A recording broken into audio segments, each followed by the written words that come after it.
legislation, Representative Schummel, Representative Ward, Representative Tallman. So thank you for taking time out of your schedules to join us here for this very important issue this morning. Next, you'll hear from Ms. Michele Jansen. She's the Director of Legislation and Policy Analysis at Pennsylvania's For Right to Work.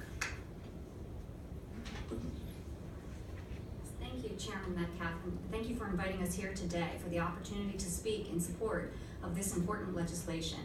I am Michele Jansen. I work for Pennsylvania's For Right to Work, and we're an independent nonprofit dedicated to voluntary unionism. The nationwide momentum for employees to live under right-to-work statutes has never been higher.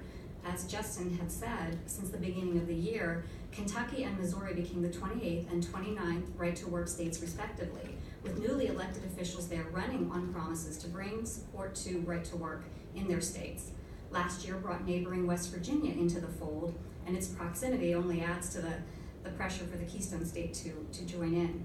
In recent years, we've seen right-to-work momentum in other historically strong union areas in the country, starting with Wisconsin's public sector reforms in 2011, followed by Michigan and Indiana becoming right-to-work states in 2012, with Wisconsin extending to its private sector employees right-to-work privileges in 2015. The overarching principle in supporting right-to-work is, of course, freedom from compulsory unionism, though right-to-work laws also include strong protections for the rights to unionize and be in a union for any worker who chooses to do so. Beyond the freedom principles, many see the economic benefits that come secondary in an atmosphere where workers have more freedom to support or not support unions, and therefore make unions more accountable where they do exist. And they also see the economic benefits where the public sector can operate in a more efficient and much more less costly way. I would like to focus the rest of my comments on public sector unions, for indeed the majority of unionization in Pennsylvania and across the country now lies in the public sector.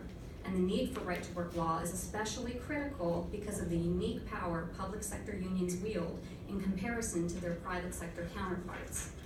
A big reason we are seeing a movement to right to work is due to the precarious position public sector unions have put state and local economies. This is because of their unfair advantage in negotiating with an employer who's a political entity, using other people's money over mostly monopoly work in which market forces play a very little role, where politicians, bureaucrats, and public perception are influenced by the obscene amounts of political money public sector unions throw at them, far outpacing the amounts of the likes of the Koch brothers or the natural gas industry here in Pennsylvania, the results of which are bankrupting our municipalities, and I refer you to the Auditor General's report from the summer of 2015 for that, and also bankrupting our state. And please understand, this is not to demonize public sector unions, bureaucrats, or politicians. This is just an honest assessment of where decades of public sector unionization of a monopoly workforce has predictably come to be. Taxpayers and voters are starting to catch on that public sector unions are driving up the cost of government to unsustainable levels, and union workers are catching on that unions often put themselves and their power ahead of the best interest of workers, especially true when unchecked by the choice right to work would give workers to support or not to support union coffers.